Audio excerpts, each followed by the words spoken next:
humni fannoo ufiin jiru humni fiinxaaleeyyii amaaraa kamiila oromiyaa keessa jabeeffatee ka oromiyaa keessa miliyoona hagasiitiin oromiyaa keessa ka jiru ka naannoo adda addaa oromiyaa keessa jiru dachee oromiyaa tana guutuu keessa jiru ka amaarri bakka oromoo jirtu tana hunda keessa jiru ka oromoon takka ammoo amaara hin tunne ka amaarri ammoo isuma qocolu oromoo matana qocolu humna faannoo jee humnuma biyya keessa taa'ee uuma fee jee ummata kiyya kabajamoo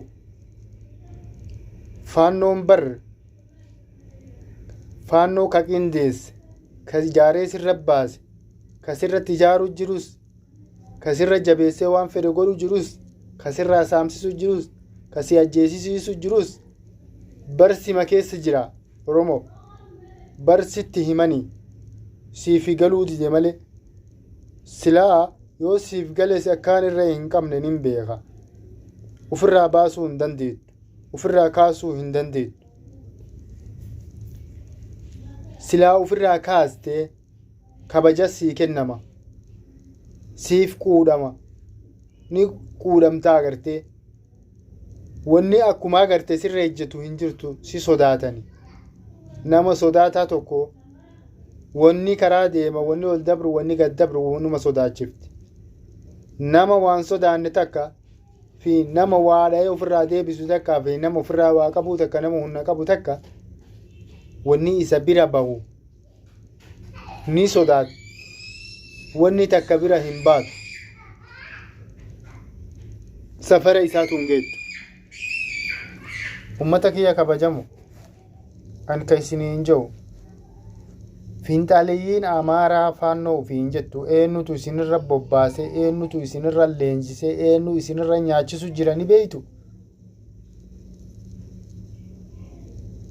ummata amaara oromiyaa ilaa oromiyaa kaabaa kibba keessatti ijaarratee humna ijaarratee si keessa dhaabbatee faannoo bira dhaabbachuu jiru isaa bar yoo siif gale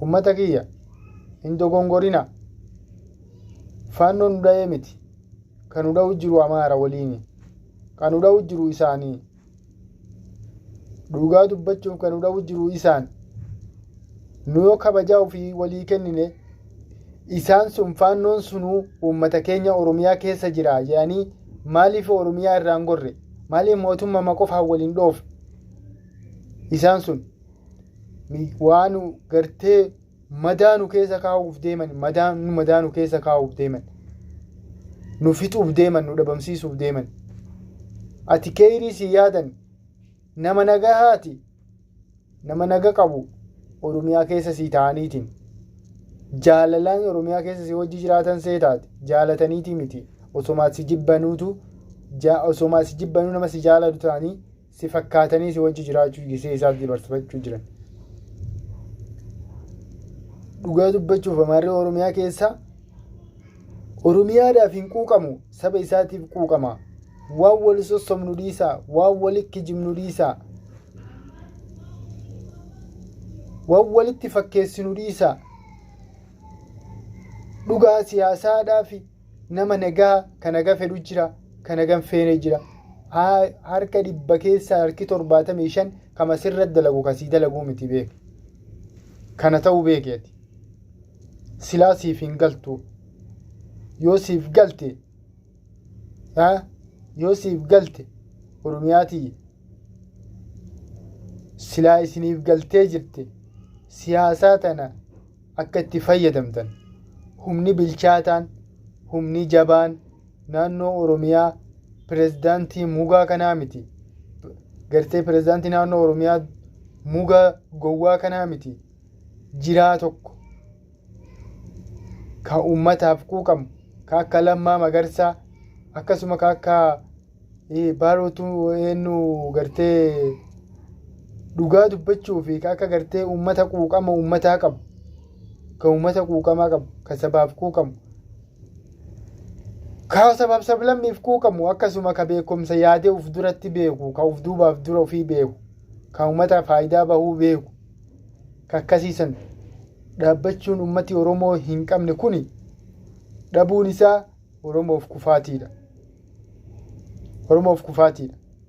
Nu mootummaa Oromiyaati, Piraayim Ministeera Oromiyaati haa taa'u ka Oromooti rakkoo hin qabu.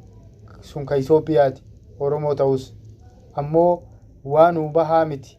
Kawaasii ba'uusii kawaasii ba'u ammoo yoo silaa pirezidaantii naannoo Oromiyaa nama sabboonummaa qabu, nama jabaa, nama gadhaabbataa, nama afuuftuu kanaa miti. Nama gartee fi jala fifiidduu mootummaa wal qabattee wamanni jala fiidduu miti.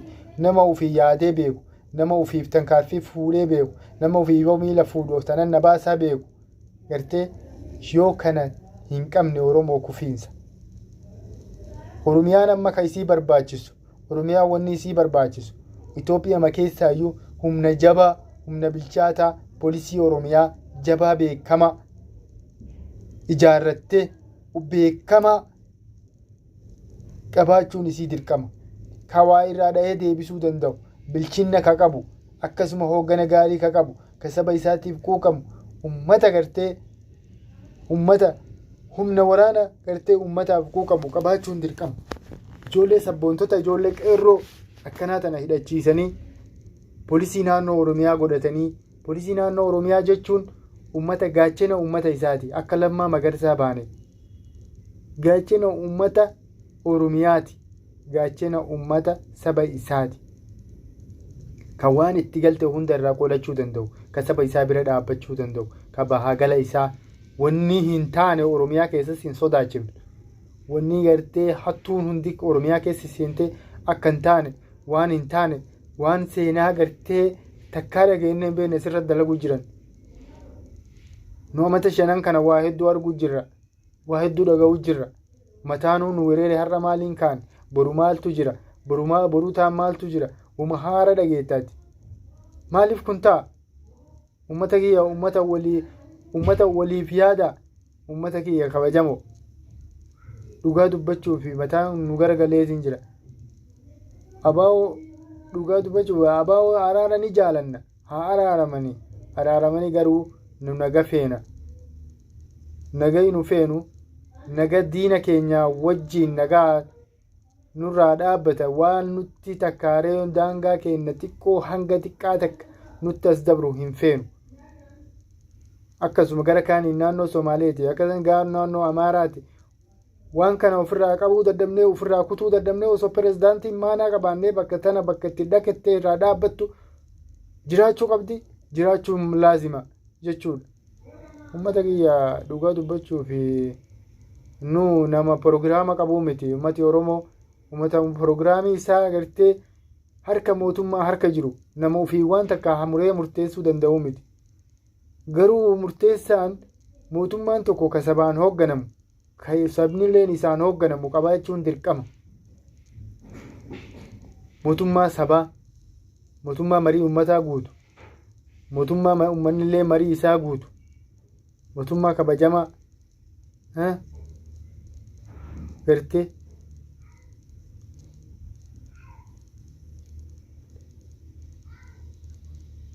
gartee dhugaa dubbachuu fi pirezidaantii naa Oromiyaa keessatti seenaa dalage jedhee yaadu.